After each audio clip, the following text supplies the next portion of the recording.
40 years ago, a cold calculated perfect murder took place in a top-secret National Research Institute in China. No witnesses, no usable clues, no clear motives. Until this day, the killer walks free among ordinary people. Welcome to Alex Storytime on I am Alex. This case is one I heard from a classmate whose father was the head of the security department at the location of the murder and was involved in the entire event. Back then, whenever dormitory lights went out at night and we heard him recount the details of this case, we were so frightened that we had nightmares for days. Now that I think about it, more than 40 years have passed. I'm curious about who the murderer was. Perhaps one day he passed by us on the street. It happened in a distant year of 1985, just after New Year's Day, in a dormitory building of a research institute where my classmate's father worked. The institute was a national-level research organization with over 3,000 employees and was a large-scale research institution. The institute covered a vast area, and with the addition of a large number of staff dormitory buildings, the bus stop near their place was even named after the institute, indicating its size. The incident occurred on a Saturday, a day considered the weekend, but back then we had only one day to rest. It was Sunday, so Saturday was actually a workday. In January, the northern weather was particularly cold. The institute's lunch break was from 11:30 a.m. to 1:30 p.m. Since most people lived close to the institute, they would get their meals from the canteen and take them home to reheat and eat. My classmate's father did the same, and he was accompanied by the victim's mother, who was the director of the institute office. Let me tell you the victim's family situation. The office director was the victim's mother, and the father was the deputy director of the research institute, essentially a powerful figure in the organization, with many people seeking his favor. Both were in their early 50s, with a son and a daughter. The daughter was married and had left home, and the son was a senior in college. If nothing unexpected happened, he would graduate from university in the summer of 1985, and his job assignment was already settled. The young man also had a girlfriend in school, and both sets of parents had met, preparing for a wedding the following year. As for housing, the deputy director was in charge of a housing allocation, so the son's housing had been prepared well in advance, which was no secret within the institute. Due to the cold weather, my classmate's father and the office director hurried into the building. The office director lived on the 3rd floor, and my classmate's father lived on the 5th floor.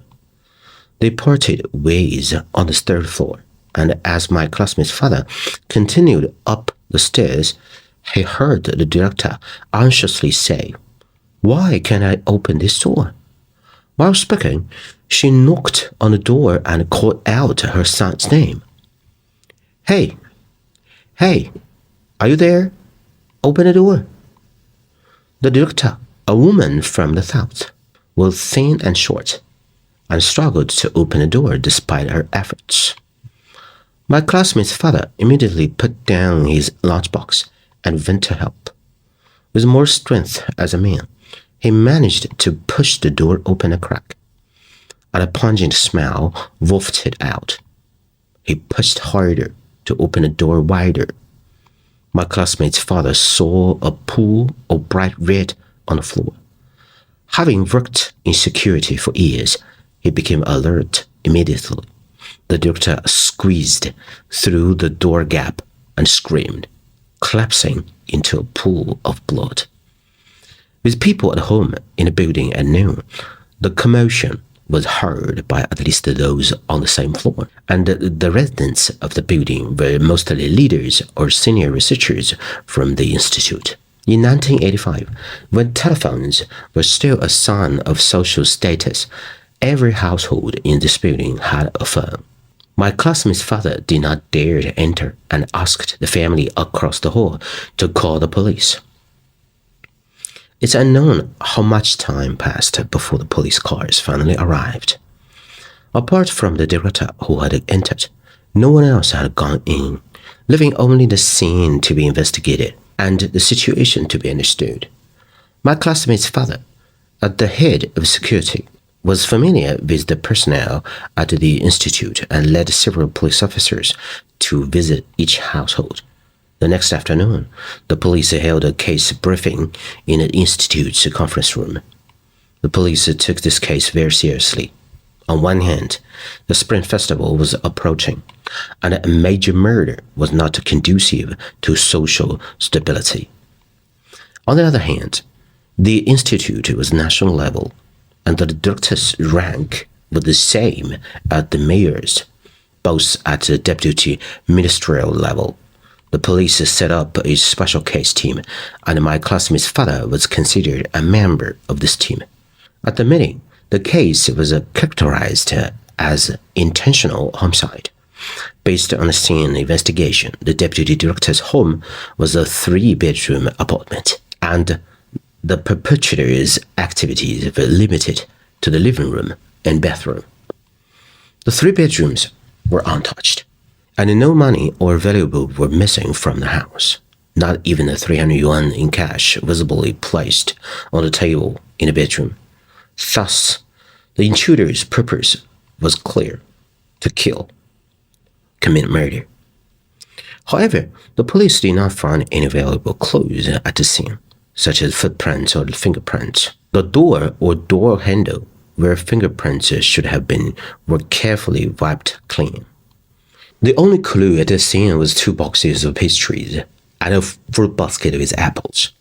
After the family's identification, the pastries were not there when they left the house in the morning, and while the fruit basket was theirs, the apples were not. It is speculated that the perpetrator used the gifts to gain entry. After entering, he placed the pastry boxes on the table near the door and asked the boy to find a fruit basket to pour his apples into, striking when the boy was looking down to pour the apples. Although the threatened identification results were not yet available, the criminal police's years of experience indicated that the cause was a blunt force trauma. The deputy director's son was 1.72 meters tall and not particularly strong. Yet the perpetrator's strength was considerable, knocking the boy unconscious with a single blow. No one around heard any cries for help or any other unusual noises. Keep in mind that there were 2 elderly people living directly across from this apartment. If there had been any noise, they would have heard it. And the criminal police analysis suggested that the perpetrator placed the apples in a large bag, changed out his bloodied clothes after the murder, and took the weapon with him in a bag. A few days later, the police officers who went to visit finally gathered a valuable clue. An old lady in the opposite building saw the perpetrator on the day of the crime. The old lady's balcony faced the entrance of the building where the crime occurred. In the morning, as the old lady was tidying up on her balcony, she casually looked outside. Since it was unusually cold that day, there was not a single person below the building. At that moment, a man wearing a blue cotton jacket and a military hat appeared in her view. The key was that he was holding 2 boxes of pastries in his left hand and a large cloth bag in his right hand. The old lady remembered it was exactly 10 a.m. because when she saw the man entering the building, the radio at home, which was on, announced the time accurately. Since the deputy director in charge of housing lived opposite, she often saw people coming to give gifts. So the old lady muttered to herself, even in such cold weather, people still come to give gifts. Because the old lady was certain that the man had come on foot, The police visited the bus company that passed by the area and also investigated the production and sale places of the pastries. However, there were still some doubts. If the boy had died at that time, how could that be explained?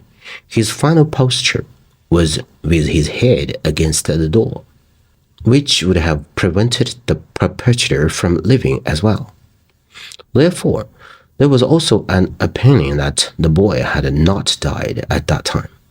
After the perpetrator left, the boy tried to save himself. Since he fell close to the door, he tried to crawl to the entrance to open it and call for help, but failed due to lack of strength. This also explained why he ended up with his head against the door. The police officers who went to the bus company found nothing. Neither the drivers nor the conductors had any recollection. Moreover, it was very cold that day. Few people went out, and there were few passengers on the bus. If there had been someone carrying such large packages, they would have been noticed, but there were no reports. The police officers who went to the pastry sale places also returned empty-handed. It was almost the Spring Festival, and there were many people buying pastries anyway. Besides, the perpetrator might not have bought them personally, so they heard nothing. And regarding the perpetrator's appearance, it was based on the old lady's description. Average height, about 1.72 to 1.76 meters. Thin, and nothing more was known. With this vague information, the police found my classmate's father to understand the situation inside the research institute. From the sign of the crime, the perpetrator was very familiar with the inside of the research institute, and the victim's father was the deputy director in charge of the housing allocation. The intention was revenge for murder. They looked for anyone in a research institute who matched the external characteristics of the perpetrator and had a motive. The special case team sent several people to the research institute to analyze the case with the security department, mainly to provide a list of suspicious personnel. The police analyzed and excluded them one by one. Of course, those who had quarreled or fought with the deputy director were the key suspects. Later, a person with significant suspicion was found. This person, surnamed Wang, was in charge of sanitation in a research institute's logistics, responsible for cleaning the offices in the building. In his 40s, with 2 children, he had no apartment and had been living in a 12-square-meter room provided by the unit. He had a son and a daughter, both 15 or 16, and living together was inconvenient. He should have been allocated an apartment. But there were many things that should have been done by the rules, and how many were actually done by the rules? This person's appearance was very close to that of the perpetrator. He had once quarreled with the deputy director and even hit him, but was later persuaded to stop. He had a motive for the crime, and as a cleaner, his work basically ended after 9 a.m. He could go home, change clothes, take things to commit the crime, and then come back. An hour was enough. The police decided to have a direct conversation with this guy. He admitted that he hated the deputy director very much. He had been in the unit for 20 years and had not been allocated an apartment. Wasn't it because he was bullied as an outsider? Wang said that after finishing his clean work, he went to sleep in the logistics office. There were no witnesses, but he denied committing the murder. He said that although he hated him, his wife was unemployed, and if he killed someone, he should have to pay with his life. What would happen to his wife and children if he died? Although what he said made sense, without an alibi, he was still considered a key suspect. It should also be mentioned that the deputy director and his wife, the office director, were the real powers in the research institute. Many people flattered them, but the interpersonal relationship in the research institute were very complicated, with one director and four deputy directors, among whom the director and the deputy director whose son died were extremely incompatible. However, on the surface, they still appeared cordial, but behind the scenes, they often undermined each other, and each had a group of people under them to fight for them. The deputy director and his wife were not good people either. They would definitely prioritize benefits for those who were useful to them and ignore those who were not. So their reputation in the unit was not very good. They had many people flattering them, but also many people who hated them. The previous suspect, Wang, the sanitation worker, although highly suspicious, had no direct evidence. He had a motive, but having a motive does not necessarily lead to action. At this time, the special case team found another suspect, a draftsman from the research institute, male, tall and thin. This person was from another place and was assigned to work at the research institute after graduating from secondary school. He was 33 years old. The reason for suspecting him was also due to housing issues. He was from another place and lived in a unit's dormitory. Later, he had a girlfriend, but they broke up because he did not get an apartment. Subsequent girlfriends also broke up with him for the same reason. Once he got drunk and threatened to hit the deputy director with a bottle. There was a particularly strange reason for suspecting him. There were apples at the scene, and this person's hometown produced apples. He had also given apples to the deputy director before, so he had a motive. Due to not getting an apartment, he remained single and had time to disappear for a while in the morning, claiming he had a diarrhea and went to the restroom, but lacked witnesses. He had been to the deputy director's house and could easily deceive the victim to get into the room. This person was also confronted by the police, but after inspection, it was found that he indeed had a diarrhea and had gone to the unit's infirmary for medicine and taken leave to go to the hospital. Everyone in their office knew it, and the time he disappeared was only half an hour. It was really not enough time to go out and kill someone, so this person was ruled out. At first glance, there were many suspicious people, but when taken seriously, there were none. At this time, someone in a special case team suggested that the investigation direction might be wrong, focusing only on the deputy director's line. Perhaps the victim had some enemies in school or some emotional issues, so they went to his school for further investigation, but the result was disappointing. The boy was very cheerful and had no enemies. And as graduation was approaching, everyone was busy settling their work, so who had the motive to do this? There were no issues on the girlfriend's side either. For a while, the special case team had no direction for the investigation and it was the Spring Festival, so the case was put on hold. However, for the people living in that building, the festival was not good. After the incident with the deputy director's family, they were arranged to another place. Their door was still sealed by the police. At night, people passing by the third floor on their way up would be very nervous. The other two households on the third floor were so scared that they couldn't sleep well at night, especially since the case was unsolved, and they were really uneasy. After the festival, the special case team also withdrew from the research institute, but would often communicate with my classmate's father by phone. Later, the police suspected the victim's sister, reasoning that the parents favored boys over girls. and the sister had no status in the family. This was what the police heard during their undercover visits. These words were not false, but she was, after all, the victim's sister, and a woman could not possibly kill a man. They also suspected the brother-in-law, but he had no time to commit the crime.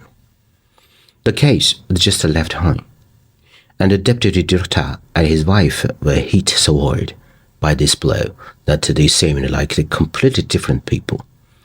The wife retired early, and although the husband did not retire, he was basically no longer on the front line, not going to work, but still receiving his regular salary with the same benefits. Later, the couple returned to their hometown in the south, and it seemed like that was the end of the matter. However, when everyone had gradually forgotten about this case, it was 1998. My classmate's father unexpectedly ran into an old police on the street who had participated in the case years ago. He had been retired for many years, and the two felt a warm sense of meeting again, so they had a meal together and drank quite a bit of alcohol during the meal. The policeman told my classmate's father that almost 10 years after the case, when he was about to retire, he was called by his superior. The reason was that the police had received an anonymous letter reporting about the case from 1985.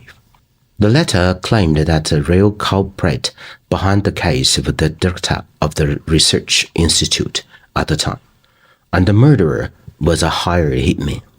The person who knew the most about the entire case was the director's brother-in-law, who was an electrician at the institute at the time, and he was the one responsible for contacting and arranging the hitman. The police also wanted to close this old case, so they sought out this old policeman to join a meeting to see if the anonymous letter was credible. If it was, they wanted him to take a few younger police to look into it. But when they secretly investigated the director's brother-in-law, they found him to be an honest man who did not seem capable of knowing a hitman. The director had already passed away, and the deputy director, who had returned to his southern hometown, was also out of contact. In the end, the policeman said that from what he understood about the case, the innocent boy was likely a victim of internal, factional struggles within the research institute. There wasn't a single clue or piece of evidence, and that was all they could do. An innocent young man lost his life because of his corrupt parents, and this may well be the karmic retribution the couple deserved. So this is the end of the whole story, everybody. Please share what you think of the story and your stories. If you enjoy my work and would like to help me to continue to bring this story to you, please subscribe to my channel, like my page, give a thumbs up to the stories you appreciate, and share your thoughts, opinions in the comments. I'd love to read them. Share the stories with anyone who might find them enjoyable. And I need a co-editor, a native English speaker, to make these stories better. Thank you, everybody. This is Alex's story time, and I am Alex. I got a lot of good stories to share with you. So, see you next time. Bye-bye, everybody.